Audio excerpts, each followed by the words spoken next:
بسم اللہ الرحمن الرحیم۔ تصحیح عبارت کورس کی آج 16ویں ویڈیو ہے اور 16ویں لیکچر کے اندر ہم مفعول بہ کی صورتیں پڑھیں گے۔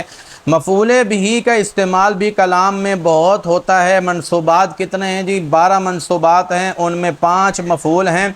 تو 5 مفعولوں میں سے سب سے زیادہ استعمال ہونے والا مفعول بہ ہے۔ اس وجہ سے پوری ویڈیو آج مفعول بہ پر ہی ہوگی تاکہ اچھی طرح آپ کو مفعول بہ کی پہچان ہو جائے۔ ویسے مفعول بہ کی پہچان تو زیادہ تر اور بنیادی جو پہچان ہے وہ تو ترجمے سے ہی ہوگی۔ ترجمے میں اگر مفعول بہ کے ساتھ کو کا لفظ لگ جاتا ہے تو سمجھ لیجئے وہ مفعول بہ ہوتا ہے، یا سے کا لفظ لگ جاتا ہے تو وہ مفعول بہ ہوتا ہے۔ لیکن اس کے علاوہ ہم آپ کو لفظی طور پہ بھی پہچان بتائیں گے۔ اگر آپ کو ترجمہ نہیں آتا ہوگا تو کیسے پتہ چلے گا، یا ترجمے میں کنفیوز ہیں تو کیسے پتہ چلے گا کہ یہ مفعول بہ ہے؟ یا دیکھ کر ہی اگر یہ صورتیں اچھی طرح آپ ذہن نشین کر لیتے ہیں تو صرف دیکھ کر ہی آپ کو پہچان ہو جائے گی کہ یہ مفعول بہ ہے، تب آپ نے ترجمہ مفعول بہ والا کرنا ہوتا ہے۔ جیسے نصر زید عمرا، زید نے عمر کی مدد کی، تو یہاں پر کی آ رہا ہے، کی بھی آ سکتا ہے۔ اسی طرح ضرب زید عمرا، زید نے عمر کو مارا، تو یہاں عمر کے ساتھ کو کا لفظ لگ رہا ہے تو عمر مفعول بہ ہے۔ اسی طرح من احب عبدا، جس نے کسی شخص سے محبت کی، کسی غلام بندے سے محبت کی، یہاں بندے کے ساتھ سے کا لفظ آ رہا ہے تو یہی بندہ جو ہے یہی مفعول بہ ہے، عبدن مفعول بہ ہے۔ تو مفعول بہ کے ساتھ کبھی کو کا لفظ لگتا ہے، کبھی کی کا لفظ لگتا ہے اور کبھی سے کا لفظ لگتا ہے۔ تو یہ ذہن میں رکھیے ترجمہ کیسے کرنا ہے۔ اب جو ہے وہ آپ کو میں مفعول بہ کی پہچان کی تقریباً 16 صورتیں ہیں وہ بیان کروں گا تاکہ مفعول بہ کی اچھی طرح آپ کو پہچان ہو جائے۔ پہلی صورت یہ ہے کہ ضمیر بارز کا تو آپ کو علم ہوگا۔ ماضی کے اندر، مضارع کے اندر ایک ضمیر ہوتی ہے جو نظر بھی آ رہی ہوتی ہے، جیسے ضربا میں الف ہے، ضربو میں واو ہے، ضربت میں تو نہیں ہے، ضربتا میں الف ہے، ضربن میں نون ہے، ضربت میں تا ہے، ضربتما میں تما ہے، ضربتم میں تم میں، ضربتی میں تی ہے۔ تو یہ جو ضمیریں ہوتی ہیں یہ ضمیر بارز، تو یہ بھی اگر کسی فعل کے ساتھ لگی ہوئی ہوں تو ان کے بعد جو اسم آئے گا تو وہ فعل وہ مفعول بہ ہوگا۔ لیکن اس کے لیے ضروری یہ ہے کہ وہ فعل متعدی ہونا چاہیے، کیونکہ مفعول بہ فعل متعدی کا ہوتا ہے، فعل لازم کا نہیں ہوتا۔ تو یہ آپ نے ذہن میں رکھنا ہے۔ فعل لازم کتنے کون کون سے ہیں وہ ڈیٹیل میں نے پہلے بیان کر دی ہے، یا پھر میں نے آپ کو جو پی ڈی ایف دیا ہے اس کے اندر وہ سارے فعل لازم لکھے ہوئے ہیں، ان کو آپ نے پہچاننا ہے۔ تو یہ بات آپ کو سمجھ آ گئی۔ پہلی صورت کہ ضمیر بارز والا جو فعل ہوگا اس کے بعد جو اسم ہوگا وہ مفعول بہ ہوگا۔ جیسے دیکھیے لم یسمع، اس کے اندر جو ضمیر ہے، اس میں جو ضمیر ہے وہ الف ہے، ضمیر بارز۔ اب اس کے بعد جو اسم آئے گا کلام، اس کو آپ نے مفعول بنانا ہے۔ زوجی تو مضاف الیہ ہو گیا۔ اسی طرح رأیتا کا جو ضمیر فاعل ہے وہ ضمیر بارز تا ہے، تو وہ تو فاعل ہے، تو آگے جو اسم آ رہا ہے الحفاة العراة ثم البکم، تو یہ الحفاة جو پہلا ہے یہ مفعول بہ ہے، باقی سب اس کی صفت بن جائے گا۔ اسی طرح اسمو میں جو ضمیر بارز ہے وہ واو ہے اور اس کے بعد منی جار مجرور ہے، اس کو چھوڑ دیں۔ جو اس کے بعد اسم آ رہا ہے دماءہم، یہی اسمو کا مفعول بہ ہے۔ پہلی صورت آپ کو معلوم ہو گئی۔ دوسری صورت میں نے پہلے آپ کو بتایا تھا کہ 3 صیغے مضارع کے ایسے ہوتے ہیں جن میں ہمیشہ ضمیر پوشیدہ ہوتی ہے۔ واحد مذکر حاضر کا صیغہ، واحد متکلم کا صیغہ، جمع متکلم کا صیغہ، ان میں ہمیشہ ضمیر پوشیدہ ہوتی ہے۔ تو ان کے بعد بھی کوئی اسم آ جائے گا تو پھر وہ بھی لازمی طور پر مفعول بہ ہوگا۔ یہ بھی ذہن میں رکھیے۔ دیکھیں حتی اکونا فعل کون سا صیغہ ہے جی؟ واحد متکلم کا صیغہ ہے۔ اب اس کے بعد جو بھی اس کا جو فاعل ہے وہ اس کے اندر آنا ضمیر ہے، تو اس کے بعد جو اسم آ رہا ہے وہ مفعول بہ بنے گا۔ اگر کوئی اور اسم ہوتا، یہ تو فعل ناقص ہے نا، تو فعل ناقص کے بعد جو اسم ہوگا وہ تو خبر بنے گا۔ فعل ناقص کے علاوہ اگر کوئی فعل متعدی ہوگا تو اس کے بعد جو اسم آئے گا تو وہ فعل کا مفعول بہ بنے گا۔ اس کی مثال دوسری بھی ہے، دیکھ لیں اقاتلا، یقاتل یقاتلانی گردان پڑھیں تو آخر میں واحد متکلم کا صیغہ آتا ہے اقاتلو، ان کی وجہ سے اقاتلا کے آخر میں زبر آ گئی۔ تو یہ واحد متکلم کا صیغہ، اس کے اندر آنا ضمیر پوشیدہ ہے، وہی اس کا فاعل ہے، لہذا آگے جو الناس آ رہا ہے وہ مفعول بھی ہے، وہ فاعل نہیں ہے۔ اس طرح بھی مفعول بھی کا پتہ چل جاتا ہے۔ افلا ابشرو، ابشرو یبشرو یبشرانی کی گردان پڑھیں گے تو آخر میں واحد متکلم کا صیغہ ابشرو آئے گا، تو اس کا جو فاعل ہے اس کے اندر آنا ضمیر ہے، اور جو بعد میں بھی تو جار مجرور ہو گیا، اس کے بعد جو اسم آ رہا ہے الناسا، یہی اس کا مفعول بھی ہے۔ دو صورتیں ہو گئیں، تیسری صورت انتہائی آسان ہے۔ کلام کے اندر یعنی اور اعنی کا لفظ بھی استعمال ہوتا ہے، تو بھئی یعنی اور اعنی کے بعد بھی جو لفظ بھی آئے گا، اسم آئے گا، تو وہ مفعول بھی ہوگا، جیسا کہ یعنی مجرى الطعام، اسی طرح یعنی صلاتکم، یعنی النبیہ، تو یہ یعنی ہو یا اعنی ہو تو ان کے بعد جو اسم آئے گا وہ بھی مفعول بھی ہوگا، اور اس کا فاعل کدھر ہوگا؟ وہ اس کے اندر ضمیر ہوگی۔ چوتھی صورت یہ ہے کہ حرف مشبہ بالفعل کے کا اسم ہوتا ہے اور اسم کے بعد فعل ہوتا ہے، اس فعل کے بعد بھی جو اسم آئے گا وہ بھی مفعول بھی بنے گا۔ بہت ہی آسان مثال ہے، انا کے بعد نبیہ اس کا اسم ہے، اور نبیہ کے بعد عطا فعل آ رہا ہے، تو عطا کے بعد جو ثبات آتا ہے یہی اس کا مفعول بھی ہے۔ اسی طرح انا کے ساتھ ضمیر آ گئی، اور ضمیر بھی آ سکتی ہے، اور اس کے بعد لم یحرم فعل آ گیا، تو فعل کے بعد جو اسم آ رہا ہے ولایت، یہی مفعول بھی ہے۔ اسی طرح کأنہما، کأنہما، کأن حرف مشبہ بالفعل ہے، ہما اس کے ساتھ ضمیر آ گئی، اور پھر لم یسمعا یہ فعل آ گیا، اب اس کے بعد جو اسم آئے گا کلاما، یہی مفعول بھی ہے۔ کتنی آسان صورت میں آپ کو بتا رہا ہوں۔ سیم جیسے حروف مشبہ بالفعل والی میں نے صورت بتائی ہے، فعل ناقص والی صورت بھی اسی طرح ہی ہے۔ پانچویں صورت، فعل ناقص ہوگا، اس کے بعد اس کا اسم ہوگا، پھر اس کے بعد کوئی فعل ہوگا، تو فعل کے بعد جو اسم آئے گا وہ مفعول بھی ہوگا۔ جیسے کان فعل ناقص ہے، عبداللہ بن مسعود اس کا اسم ہے، اور اس کے بعد یذکر فعل آ رہا ہے، تو فعل کے بعد جو الناس اسم آ رہا ہے یہی مفعول بھی ہے۔ کانا فعل ہے، النبی جو اس کا فعل کا اسم ہے اور فعل ناقص کا اسم ہے، اور پھر اس کے بعد ارادہ آ رہا ہے فعل، تو ارادہ کے بعد جو اسم آ رہا ہے نا برازہ، یہی اس کا مفعول بھی ہے۔ چھٹی صورت یہ ہے امر حاضر معروف کی گردان، تو آپ کو پکی آنی چاہیے۔ میں نے جو پی ڈی ایف دیا ہے فعل والا، اس کے اندر جتنے بھی امر ہیں وہ لازمی طور پر یاد کریں، کیونکہ امر بھی بہت آتا ہے۔ تو امر حاضر معروف کے بعد جو بھی اسم آئے گا وہ فعل ہی ہوگا، فعل متعدی ہونا چاہیے، وہ مفعول بھی ہوگا، فعل متعدی ہونا چاہیے، یہ ذہن میں ضرور آپ نے رکھنا ہے۔ جیسے اتقو امر حاضر معروف ہے، اس کے بعد حدیثہ یہ مفعول بھی ہے۔ حدث الناس، حدث امر حاضر معروف ہے صرف کے وزن پر، اور اس کے بعد جو الناس آ رہا ہے یہی مفعول بھی ہے۔ تعلموا تقبلوا کے وزن پر ہے، تقبل تقبلا تقبلوا، تو تعلموا، تو اس کے بعد جو آ رہا ہے نا اسم القرآن، یہی مفعول بھی ہے۔ اسی طرح علموا، علموا فعل ہے، امر حاضر معروف ہے، اور یہ متعدی دو مفعول ہے، اس کے دو مفعول ہوتے ہیں، اس کے ساتھ ایک مفعول اس کا ہو ضمیر ہے، اور جو دوسرا آ رہا ہے الناسا، یہ اس کا دوسرا مفعول ہے، مفعول بھی۔ تو یہ 6 صورتیں ہو گئیں۔ 7ویں صورت یہ ہے کہ نہیں حاضر معروف کی گردان بھی آپ کو آنی چاہیے، نہیں حاضر معروف کے بعد بھی جو اسم آئے گا وہ لازمی طور پر مفعول بھی ہوگا۔ لا تکذبوا، لا تصرف، لا تصرفا، لا تصرفوا، لا تکذب، لا تکذبا، لا تکذبوا، تو اس کے بعد بھی جو اسم آئے گا وہ مفعول بھی ہوگا، بعضہ مفعول بھی ہے۔ اسی طرح لا تمل، لا تمل، یہ بھی لا تحب کے وزن پر ہے، باب افعال کا صیغہ ہے، اصل میں لا تملل تھا، تو وہ تعلیل ہوئی تو لا تمل بن گیا۔ اس کے بعد بھی جو ہذا الناس آ رہا ہے تو یہ بھی مفعول بھی ہے، یہ متعدی بدو مفعول ہے۔ آپ کو متعدی بدو مفعول کا بھی پتہ ہونا چاہیے، اس لیے اس کے بعد 2 مفعول آ رہے ہیں۔ الناس پہلا مفعول ہے، ھذا القرآن دوسرا مفعول ہے۔ لا تمل کا معنی ہوتا ہے ملال میں نہ ڈالو، تو اس کے لیے 2 اسم کا ہونا ضروری ہے، ایک جن کو ملال میں ڈالا جائے تو وہ لوگ ہیں، اور دوسرا جس چیز سے ملال میں ڈالا جائے تو وہ دوسرا مفعول بھی ہوگا۔ اس طرح پتہ چلتا ہے کہ یہ فعل متعدی بدو مفعول ہے۔ 8ویں صورت ہے، بہت ہی آسان ہے، فعل متعدی کے بعد نکرہ اسم آ جاتا ہے، وہی نکرہ اسم اس کا مفعول بھی بنتا ہے، اگر وہ جگہ یا وقت کا نام نہ ہو، جگہ یا وقت کے لیے استعمال نہ ہو، یہ بھی ذہن میں رکھیں تاکہ وہ مگرنہ تو وہ مفعول فی بن جائے گا۔ اور دوسرا یہ ہے کہ وہ مصدر بھی نہ ہو، کیونکہ مصدر کبھی بھی مفعول بھی نہیں بنتا، یہ آپ ذہن میں رکھ لیں۔ مصدر جو ہوتا ہے یا وہ مفعول مطلق بنتا ہے یا مفعول لہو بنتا ہے، بس اس کے علاوہ اور کچھ نہیں بنتا۔ تو یہ بھی میں آپ کو بتا رہا ہوں، جو مصدر آئے گا نا تو اس کو آپ نے نہیں دیکھنا وہ مفعول مطلق بنانا ہے یا مفعول لہو بنانا ہے، وہ کیسے پتہ چلے گا وہ اگلی ویڈیو کے اندر میں آپ کو بتاؤں گا۔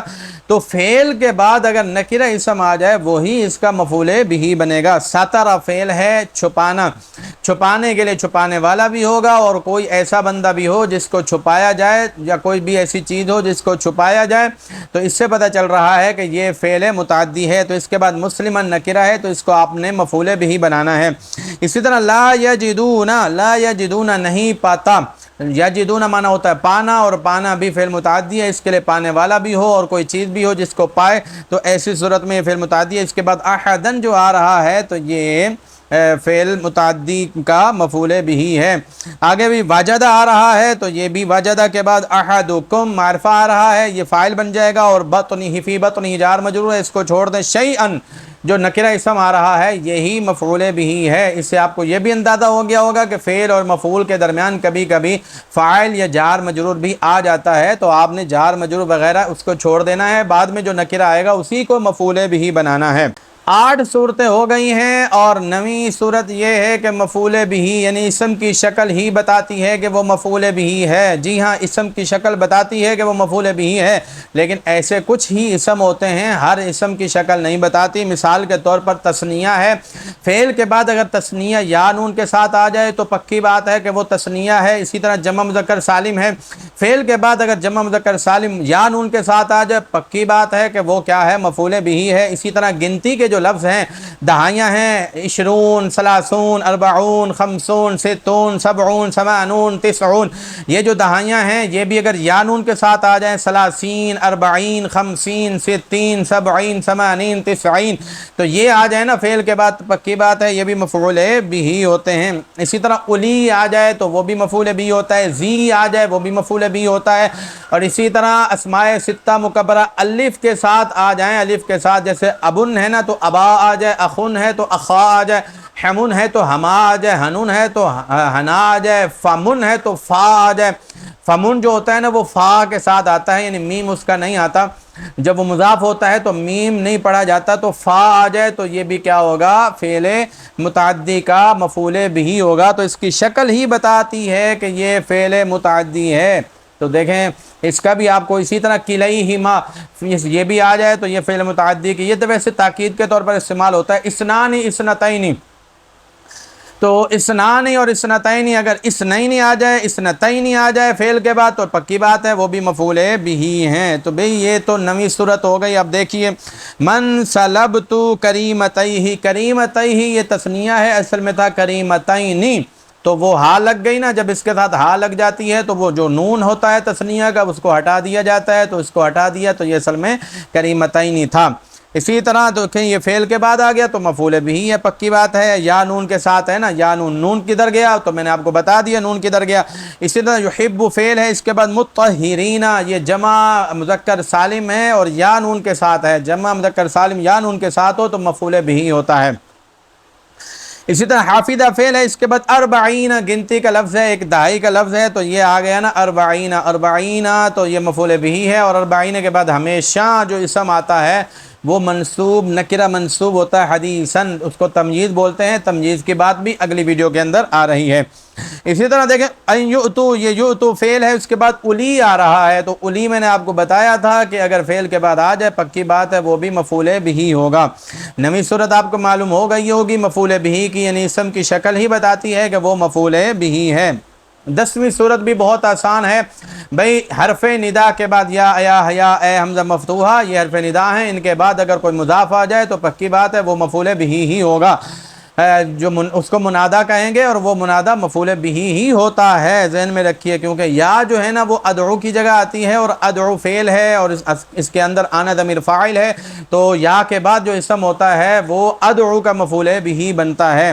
جیسے یا معشر الانصاری، تو یا کے بعد معشرہ مفعول بھی ہونے کی وجہ سے منصوب ہے، یا رسول اللہ یا کے بعد رسول مفعول بھی ہونے کی وجہ سے منصوب ہے، یا ابن اخی یا کے بعد ابن مضاف بھی ہے، مضاف ہوگا تو مفعول بھی بنے گا، مضاف نہیں ہے تو مفعول بھی نہیں بنے گا، پھر وہ مبنی ہوگا۔ 10 صورتیں ہو گئی ہیں۔ 11ویں صورت یہ ہے کہ فعل کے بعد ایک معرفہ اسم ہو، دوسرا نکرہ اسم ہو، تو پکی بات ہے جو معرفہ اسم ہے وہ فاعل ہے اور جو نکرہ اسم ہے وہ مفعول بھی ہے۔ جیسے من یرید اللہ بہ خیرا، یرید کے بعد اللہ، یرید فعل ہے، اللہ فاعل معرفہ ہے، خیرا نکرہ ہے، اللہ فاعل بن گیا، خیرا مفعول بھی بن گیا۔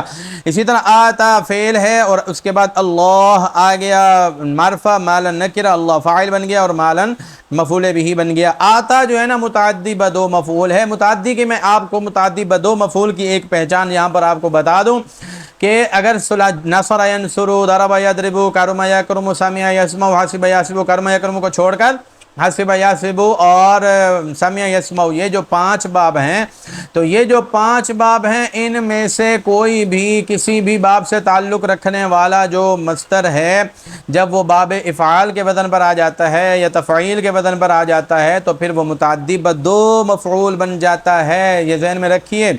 مثال کے طور پر قرأ فتح یفتح باب سے تعلق رکھتا ہے تو اور یہ متعدی بیک مفعول ہے، اس کا معنی ہوتا ہے اسے ایک مرد نے پڑھا۔ تو اب اگر آپ اس کو باب افعال پر لے جاؤ گے اور اقرأ بنا دو گے، اقرأ پہلے قرأ تھا وہ فتح یفتح تھا، آپ نے حمزہ لگا کر اقرأ بنا دیا اکرمہ کے بدن پر، تو اب یہ کیا ہو گیا؟ متعدی بدو مفعول ہو گیا۔ پہلے متعدی بیک مفعول تھا، اب متعدی بدو مفعول ہو گیا۔ تو یہ بھی ایک آسان سی پہچان میں نے آپ کو بتا دی۔ اب اس کے 2 مفعول ہوں گے۔ اسی طرح ایک اور مثال میں دے دیتا ہوں۔ اسی طرح عالمہ، عالمہ کا معنی ہوتا ہے اس نے جانا، جاننے کے لیے جاننے والا بھی ہوگا اور کوئی اور بندہ بھی تو ہوگا، کوئی اور چیز ہوگی جس کو وہ جانے، تو یہ متعدی بیک مفعول ہے۔ لیکن اس کے بعد جب آپ اس کو باب تفعیل پر لے جاؤ، باب فعال پر لے جاؤ، اعلم یا علمہ، تو پھر یہ متعدی بدو مفعول بن جائے گا۔ سہل فعل ہے، اس کے بعد اللہ معرفہ ہے، پھر جار مجرور آ گیا، اس کو نہیں دیکھنا آپ نے، طریقہ نکرہ آ گیا، تو معرفہ کو آپ نے فاعل بنا لینا ہے، نکرہ کو مفعول بھی بنا لینا ہے۔ کتنی صورتیں ہو گئیں؟ 11 صورتیں ہو گئیں۔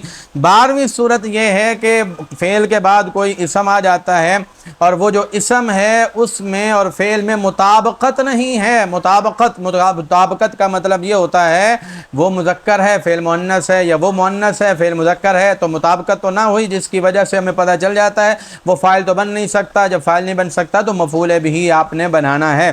اس کی مثال دیکھیں، یصلی، یہ واحد مذکر غائب، غائب کا صیغہ ہے، مذکر کا صیغہ ہے، اور المکتوبہ یہ تو مؤنث ہے تو یہ فاعل تو بن نہیں سکتا، تو آپ نے اس کو مفعول بھی بنانا ہے۔ اس طرح بھی پتہ چل جاتا ہے کہ مفعول بھی ہے۔ اسی طرح یزوجہ ہے، یزوجہ یہ مذکر کا صیغہ ہے، اس کے بعد ابنتا، ابنہ معنی ہوتا ہے بیٹی، تو بیٹی جو ہے مؤنث ہے، تو بیٹی کے لیے جو ہے وہ یزوج مذکر کا صیغہ نہیں آتا، مؤنث کا صیغہ آتا ہے۔ اس سے بھی ہمیں پتہ چل جاتا ہے کہ یہ فاعل تو ہو نہیں سکتا، تو پھر فاعل نہیں ہے تو پھر کیا ہے؟ تو مفعول بھی ہے۔ ایسے ہی عرف جو ہے یہ مذکر کا صیغہ ہے، اس کے بعد نعمت مؤنث ہے تو فاعل تو بن نہیں سکتا، تو پھر کیا ہوگا؟ پھر یہ مفعول بھی ہوگا۔ تو یوں بھی آپ کو پتہ چل جاتا ہے کہ یہ مفعول بھی ہے۔ 13ویں صورت، فاعل بن ہی نہیں سکتا ترجمہ سے۔ دیکھیں مطابقت تو ہے، فعل بھی مذکر ہے، وہ بھی مذکر ہے، بعد والا اسم، فعل بھی مؤنث ہے، بعد والا اسم بھی مؤنث ہے، تو مطابقت تو ہے، لیکن یہ ہے کہ ترجمہ صحیح نہیں بن رہا، تو ترجمے سے بھی پتہ چل جاتا ہے کہ بھئی یہ فاعل نہیں ہے، یہ مفعول ہے۔ فاعل والا ترجمہ بھی آنا چاہیے، مفعول والا ترجمہ بھی آنا چاہیے۔ میں مثال دے دیتا ہوں آپ کو، غسالہ فعل ہے، اس کے بعد وجہ آ رہا ہے، اب اگر آپ اس کو فاعل بنائیں گے تو فاعل والا ترجمہ کریں گے، ترجمہ یہ ہوگا اس کے چہرے نے دھویا، حالانکہ چہرہ کسی کو دھوتا نہیں ہے بلکہ بندہ چہرے کو دھوتا ہے، تو اس سے پتہ چل رہا ہے کہ یہ فاعل نہیں ہے، فاعل والا ترجمہ نہیں آ رہا۔ ہاں اس نے چہرے کو دھویا یا اس نے اپنے چہرے کو دھویا، یہ ترجمہ صحیح ہے، مفعول والا ترجمہ یہاں پر ٹھیک ہے، فاعل والا ترجمہ یہاں پر ٹھیک بیٹھ ہی نہیں رہا، تو اس وجہ سے آپ نے فاعل نہیں بنانا، مفعول بھی بنانا ہے۔ اسی طرح یحسن وضوء، یحسن کے بعد وضوء ہے، یحسن بھی مذکر ہے، وضوء بھی مذکر ہے۔ دیکھیں مطابقت تو ہے لیکن ترجمہ اگر ہم فاعل والا کریں گے تو وہ غلط بیٹھے گا، غلط ہوگا۔ مثال کے ترجمہ کیا کریں گے؟ اس کا وضو کسی کو اچھا کر دیتا ہے، وضو تو اچھا نہیں کرتا، بندہ اچھا وضو کرتا ہے، بندہ وضو کو اچھا کرتا ہے، تو دیکھیں یہاں مفعول والا ترجمہ تو صحیح بن رہا ہے لیکن فاعل والا ترجمہ صحیح نہیں بن رہا۔ اسی طرح اکلا معنی ہوتا ہے کھایا، اور آگے کاتفہ، اگر اس کو آپ فاعل بناتے ہیں تو پھر ترجمہ ہوگا کس بکری کے کندھے نے کھایا، بکری کا کندھا کسی چیز کو نہیں کھاتا، بندہ بکری کے کندھے کو کھاتا ہے، تو اس سے بھی پتہ چل رہا ہے کہ یہ فاعل بن نہیں سکتا، تو مفعول بھی ہوگا۔ دیکھیں کہ بہت ہی آسانی سے آپ کو پتہ چل جائے گا، یہ ساری چیزیں آپ کو ذہن میں بٹھانی ہوں گی، اور یہ جو میں پورا PDF آپ کو بنا کر دوں گا، اس کو آپ نے پرنٹ نکال لینا ہے، پرنٹ آؤٹ اپنے سامنے رکھنا ہے، پھر آپ نے عبارت پڑھنی ہے۔ تو پھر انشاءاللہ العزیز عبارت پڑھتے جائیں گے، توجہ کرتے جائیں گے، تو آپ کو ایک ایک چیز کا پتہ چلتا جائے گا، اس میں مہارت ہوتی جائے گی، اور آہستہ آہستہ آپ عبارت میں ماہر ہو جائیں گے، ترجمے میں بھی ماہر ہو جائیں گے۔ 14ویں صورت کیا ہے؟ متعدی بدو مفعول۔ کبھی ایسا ہوتا ہے کہ متعدی بدو مفعول ہوتا ہے، تو آپ نے اس کے بعد، اب جو متعدی بدو مفعول فعل ہے، اس کے بعد اگر ایک اسم ہوگا تو اس کو آپ نے مفعول بھی بنانا ہے، دو اسم ہوگا تو آپ نے دونوں کو مفعول بھی بنا لینا ہے، اور اگر تین اسم ہوں گے پہلے کو فاعل بنا لیجئے گا، باقی دونوں کو مفعول بھی بنا لیجئے گا۔